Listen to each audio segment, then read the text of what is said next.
Good morning, dear student. Today we are going to start the basic formula of national income. आज मैं आपको basic formula national income में क्या क्या formulas की ज़रूरत होती है और इन फार्मूले से हम नेशनल इनकम को कैसे कंप्यूट कर सकते हैं उसके बारे में हम पढ़ेंगे। सबसे पहली बात तो मैंने इससे पहले भी आपको क्लास में भी बताया है। इससे पहले जो भी मैंने क्लास ली है ऑनलाइन क्लासेस में मैंने आपको एक्सप्लेन किया था कि नेशनल इनकम को निकालने के लिए कुछ बेसिक फार्मूलाज की ज़रूरत होती है। जैसे कि यहाँ पे आपको दिख रहा है ग्रॉस वैल्यू जिसको हम परचेजिंग वैल्यू भी कहते हैं, नेट वैल्यू जिसको हम एक्चुअल वैल्यू भी कहते हैं। तो यहाँ पे जो बेसिकली हमारा क्या होता है, नेशनल इनकम के जो एट्रीब्यूट्स होते हैं वो कुछ इनिशियल्स पे लिखे जाते हैं, जैसे कि इस तरह से, ठीक है, 3 डैश और उसके बाद एक और डैश यहाँ पे, इन्हीं में ये सारे एट्रीब्यूट्स प्लेस होते हैं। तो हमें ये जानना है कि यहाँ पे भी 2 एट्रीब्यूट्स की जगह होती है, या तो आपने जब न्यूमेरिकल्स देखे होंगे तो उसमें देखा होगा इस तरह की चीज़ें लिखी होती है नेशनल इनकम में। यहाँ पे या तो जी होगा या तो एल होगा। सेकेंड वाले में भी 2 एट्रीब्यूट्स आएंगे, या तो डी है या तो एन है। D stand for domestic, N for national. ये वाला जो है इसमें पी प्रोडक्ट, जैसे कि हम लोग जीडीपी, ठीक है, और एलएनपी, ठीक है, ओके, या तो एनडीपी, क्योंकि यहाँ दोनों में से कोई भी एक आ सकता है, यहाँ पे भी दोनों में से कोई एक आ सकता है। तो इस तरह से हम इसको रीड करते हैं, ये आपने समझा होगा। तो यहाँ पे ये इस प्लेस में कौन सा आएगा, कैसे आएगा, ये अलग अलग क्वेश्चंस में दिया रहता है और हमें उससे नेशनल इनकम तक पहुँचने के लिए हमें इन सारे बेसिक फॉर्मूले की रिक्वायरमेंट होती है। इसीलिए ये फॉर्मूले को समझना बहुत ज़्यादा इम्पॉर्टेंट होता है।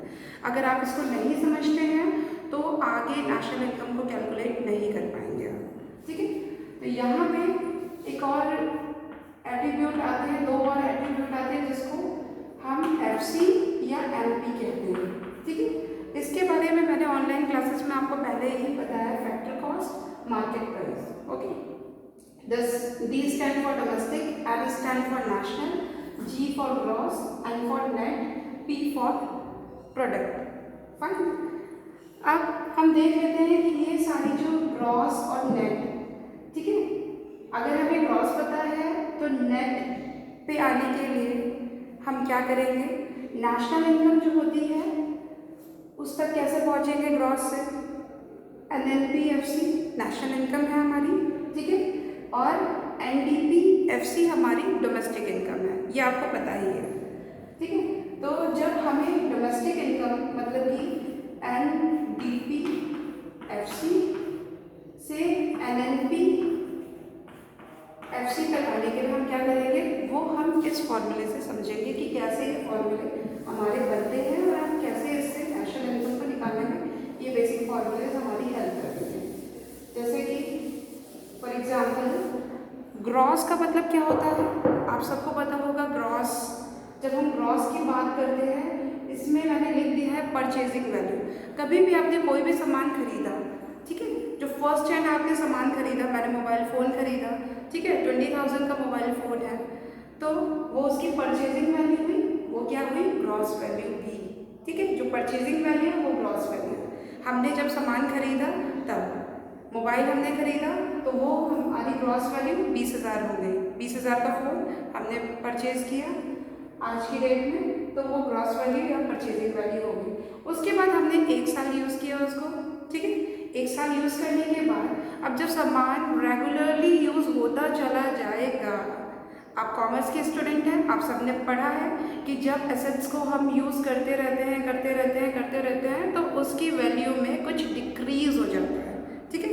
उसकी वैल्यू क्या हो जाती है, डिक्रीज़ हो जाती है, याद आया ना। तो वो क्या होता है, डेप्रिसिएशन होता है।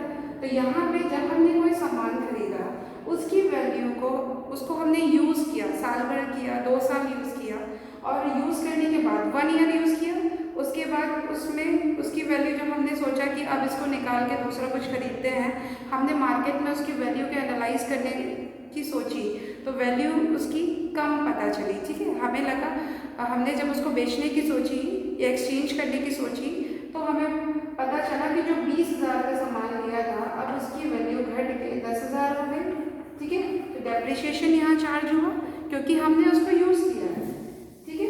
सामान हमने खरीदा अपने कंजम्पशन के लिए, हमने उसको यूज़ किया, तो कुछ समय बाद जब उसको यूज़ करके हम उसको वापस से रीसेल करेंगे तो उसकी वैल्यू क्या हो जाती है, डिक्रीज हो जाती है। तो ग्रॉस वैल्यू से नेट वैल्यू, ठीक है। तो ये तो होगी परचेसिंग वैल्यू, जब हमने इसको यूज़ कर लिया और डेप्रिसिएशन इसमें लग गया तो जो रेजिडुअल अमाउंट आएगी, ठीक है, वो उसकी एक्चुअल वैल्यू होगी, ठीक है।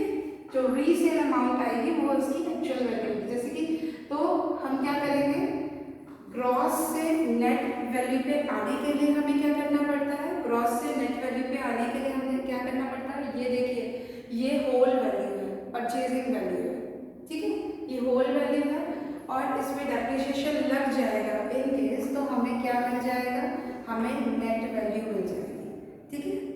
इसमें हमने डेप्रिसिएशन को क्या किया, लेस कर दिया, लेस डेप कर देंगे तो हमें क्या मिल जाएगा, हमें इसकी एक्चुअल वैल्यू या नेट वैल्यू मिल जाएगी, लेस डेप, ठीक है। अब नेट वैल्यू अगर आपको दी है, कोई नेशनल इनकम कंप्यूट करेंगे आप, तो आपको क्वेश्चन में पूछा जा सकता है नेट वैल्यू। अभी मैंने आपको बताया ना इस तरह के इनिशियल्स पे दिए रहते हैं, ये सारे एट्रीब्यूट्स, अलग अलग एट्रीब्यूट्स से आप प्लेस रहते हैं, हमें क्वेश्चन निकालना होता है, ठीक है। हमें नेशनल इनकम निकालना है, बस हमें ये पता होना चाहिए, कुछ भी यहाँ दिया हो उससे नेशनल इनकम मैं आपको बता चुकी है, NNP, ठीक है, नेशनल प्रोडक्ट एक्सपेक्टेड कॉस्ट, ये नेशनल इनकम है हमारी। इसको निकालने के लिए हम क्या करेंगे, ठीक है। तो कोई भी क्वेश्चन हो उससे हमें नेशनल इनकम तक ही आना है, तो नेट वैल्यू मतलब एक्चुअल वैल्यू से परचेजिंग वैल्यू या ग्रॉस वैल्यू पे जाना है, तो हम डेप्रिसिएशन को ऐड कर देंगे, ठीक है। जैसे कि यहाँ से यहाँ हमने डेप्रिसिएशन को लेस कर दिया तो ये वैल्यू निकल गई। अब ये वैल्यू हमें पता है और ग्रॉस वैल्यू पे जाना है तो हम डेप को ऐड कर देंगे तो ग्रॉस वैल्यू आ जाएगी। ये बेसिक फॉर्मूले है, इसको याद रखिए क्योंकि ये बहुत काम आने वाले हैं नेशनल इनकम को कंप्यूट करने में, ओके। नेशनल इनकम को फाइंड आउट करने के मेथड अलग है, लेकिन वो मेथड के बाद आपको जो भी आंसर आपका आता है, जो भी वैल्यू आपकी आती है, अलग अलग मेथड में आपको डोमेस्टिक इनकम या जो भी मिलता है, ठीक है, उसके बाद आपको नेशनल इनकम तक पहुंचने में ये सारे फॉर्मूले, ये बेसिक फॉर्मूले आपके काम आएंगे, इसीलिए जानना बहुत ज़्यादा ज़रूरी है। ये 3 जो बॉक्स ऊपर के हैं और एक बॉक्स नीचे का है, उसमें से एक बॉक्स हम कवर कर चुके हैं इसमें, ठीक है। इसमें मैंने बोला 2 एट्रीब्यूट आ सकते हैं, जी भी आ सकते हैं, जी मतलब ग्रॉस, एन मतलब नेट आ सकता है, तो हम ये वाला तो कवर कर चुके हैं इसमें। सेकेंड वाले बॉक्स के लिए भी 2 चीज़ें आती हैं, डोमेस्टिक और नेशनल, ठीक है, उसके लिए हम ये वाला समझते हैं कि कैसे आता है, ठीक है। फर्स्ट बॉक्स क्लियर हो गया। सेकेंड बॉक्स पे जाने के लिए हमें क्या करना है, जब ये क्वेश्चन आप करेंगे इससे रिलेटेड तो आपको और अच्छे से समझ में आएगा। जैसे कि डोमेस्टिक है और नेशनल है, ठीक है। डोमेस्टिक मतलब कंट्री के इनसाइड जो भी इनकम जनरेट होती है वो हमारी डोमेस्टिक इनकम कहलाती है। अब कंट्री की एक ऐसी कंपनी जो सिर्फ कंट्री में ही सेल करती है, तो वो उससे जितनी भी उसकी इनकम जनरेट होती है वो उसकी डोमेस्टिक हो गई। लेकिन हो सकता है रेस्ट ऑफ द वर्ल्ड के साथ भी उसका कोई ट्रेडिंग हो, वो ट्रेडिंग बाहर भी करता है, ओवरसीज ट्रेडिंग कर रहा है, तो वो उसकी नेशनल इनकम में और ऐड हो जाएगा। Net factor income from abroad से भी इनकम जनरेट हो रही है उसको, तो वो भी इसकी ऐड हो जाएगा, तो वो हमारी नेशनल इनकम होती है। मतलब कि कंट्री प्लस कंट्री के बाहर की इनकम मिला के नेशनल इनकम होगी, मतलब डोमेस्टिक भी इसमें ऐड है और factor income from the abroad भी इसमें ऐड होती है। इसमें सिर्फ घर की इनकम मतलब कि कंट्री के अंदर की ही इनकम है। अब हमें देखना है कि जब हमारे पास डोमेस्टिक इनकम है और नेशनल इनकम पे हमें पहुंचना है तो हम क्या करेंगे, डोमेस्टिक में ऐसा क्या ऐड करें कि नेशनल आ जाए। डोमेस्टिक मतलब छोटी सी हिस्सा, कंट्री के अंदर का हिस्सा। अब बियॉन्ड द कंट्री बाउंड्री है, ये लार्ज वाइड एरिया है, वाइड रेंज हो गया, तो यहाँ से यहाँ आने के लिए हम एक एट्रीब्यूट ऐड करते हैं जिसको कहते हैं net factor income from abroad. इसको NFIA कहते हैं। क्या कहते हैं?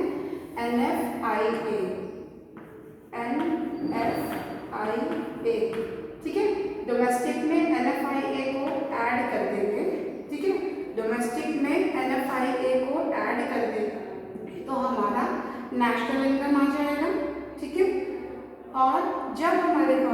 नेशनल इनकम मतलब कि अभी मैंने ये डैश बताया, इसका वाला हो चुका है, ये हमने पहले ही समझ लिया।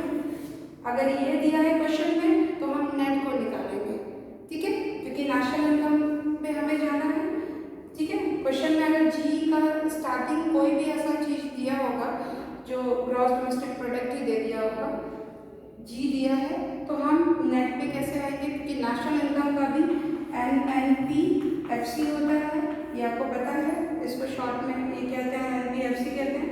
तो एन तक हमें आना पड़ेगा, फर्स्ट लेटर रहता है, एन तक पहुंचना पड़ेगा। अब इस वाले में डी या एन होता है, क्या होता है, या तो डी होता है या तो एन होता है, डोमेस्टिक और नेशनल। तो इसमें net factor income from abroad, net factor income from abroad मतलब कि विदेश से भी कितना पैसा कमाया गया, बाहर से भी कितना पैसा कमाया गया, तो ये net factor income from abroad. अच्छा, इसका फॉर्मूला एक और होता है, factor income received from abroad, ठीक है, और factor minus factor income paid to abroad. क्या होता है इसका फॉर्मूला, NFIA का फॉर्मूला क्या होता है, जैसे इन केस आपको क्वेश्चन में डायरेक्टली NFIA नहीं दिया, डायरेक्टली नहीं दिया, इनडायरेक्ट में दिया। इनडायरेक्ट में कहने का मतलब है कि आपको दे दिया गया है फैक्टर इनकम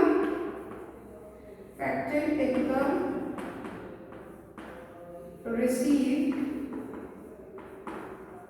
फ्रॉम अब्रॉड, ठीक है, abroad minus factor income paid to abroad, ठीक है, माइनस कर दे रहे हैं तो ये आ जाएगा NFIA आ जाएगा, net factor income from abroad, ठीक है, नेट निकल आएगा। तो ये हो गया नेशनल इनकम को डोमेस्टिक में NFIA को ऐड कर देंगे, अगर NFIA डायरेक्टली दिया हुआ है तो उसी को ऐड कर लीजिए, इन केस नहीं दिया डायरेक्टली और ये दोनों चीज़ें दी है तो माइनस करके उसको ऐड कर लीजिए, net factor income from abroad आ जाएगा। अगर इन केस क्वेश्चन में आपको नेशनल इनकम दिया है, एन वाली वैल्यू दी है, ठीक है, ठीक है, एन दिया है और आपको डोमेस्टिक पे जाना है, डोमेस्टिक इनकम आपको निकालनी है, क्वेश्चन किसी भी तरह से आ जाए, जैसे मैथ्स में क्वेश्चन घुमा फिरा के आ जाता है, एक चीज़ दी है दूसरी चीज़ आपको निकालनी होती है, ऐसे ही होता है ना मैथ्स में। तो एक चीज़ आपको दी है दूसरी आपको निकालनी है, तो वो कैसे निकालनी है, ये थोड़ा सा आप अपने अंडरस्टैंडिंग से भी समझ सकते हैं कि कैसे वो दूसरी चीज़ हम निकालेंगे, जब एक चीज़ दी है तो दूसरी कैसे आएगी, तो वही प्लस माइनस का फेयर है इसमें भी। अगर नेशनल इनकम आपको दी है, डोमेस्टिक पे जाना है, तो आप क्या करेंगे, नेशनल क्योंकि वाइड रेंज है और domestic inside the country boundaries है, तो इसमें क्या करेंगे, माइनस NFIA कर दीजिए, तो आपका डोमेस्टिक इनकम आ जाएगा, ठीक है। ये हो गया, मतलब कि हमने सेकेंड वाला भी जो बॉक्स होता है जिसमें दो चीज़ें आ सकती हैं, उसको भी हमने समझ लिया कि ये दो चीज़ें आएंगी कैसे, इसमें क्या ऐड या क्या सब्ट्रैक्ट करना है जिससे हमें ये दो चीज़ें मिल सकें, ठीक है। हमें ग्रॉस वैल्यू पता चल गई, नेट वैल्यू पता चल गई, डोमेस्टिक इनकम पता चल गया, नेशनल इनकम हमें पता चल गया। अब हमारा लास्ट आता है जो कि इस चीज़ को, ये तो P तो कॉमन है, तो P के बारे में ऐसा कुछ भी नहीं है, कोई फॉर्मूला मैटर नहीं करता, P मतलब प्रोडक्ट, वो सब में कॉमन रहता है। बस नीचे एक और जो एक बॉक्स आता है, एक लाइन मैंने यहाँ ड्रॉ की है, इसमें भी दो एट्रीब्यूट्स प्लेस हो सकते हैं अकॉर्डिंग टू क्वेश्चन, इसमें या तो FC आएगा या तो MP आएगा। FC मतलब फैक्टर कॉस्ट, MP मतलब मार्केट प्राइस, इन दोनों में से कोई एक आएगा। तो आप सबको पता है फैक्टर कॉस्ट क्या होता है, कॉस्ट ऑफ प्रोडक्शन में आपने देखा होगा, जो भी मेहनत करके किया हुआ कोई भी काम हुआ हमारा, फैक्टर सर्विसेज आता है, और फैक्टर सर्विसेज मतलब कि अगर आप फैक्टर ऑफ प्रोडक्शन की बात कर रहे हैं तो फैक्टर ऑफ प्रोडक्शन में यहाँ पे जो भी हम काम करते हैं, ठीक है, और उसमें हमारी जो कॉस्ट आती है, हमारी जो लागत आती है, जो भी हमारा पैसा लगा उस काम को कंप्लीट करने में, फैक्टर ऑफ प्रोडक्शन में जैसे कि हमने रॉ मटेरियल यूज़ किया, लेबर्स यूज़ किया, लैंड यूज़ किया, कैपिटल यूज़ किया, तो जितना भी हमारा खर्चा आया वो फैक्टर कॉस्ट होती है। अब आप ये बताइए, अगर बीइंग अ प्रोड्यूसर, ठीक है।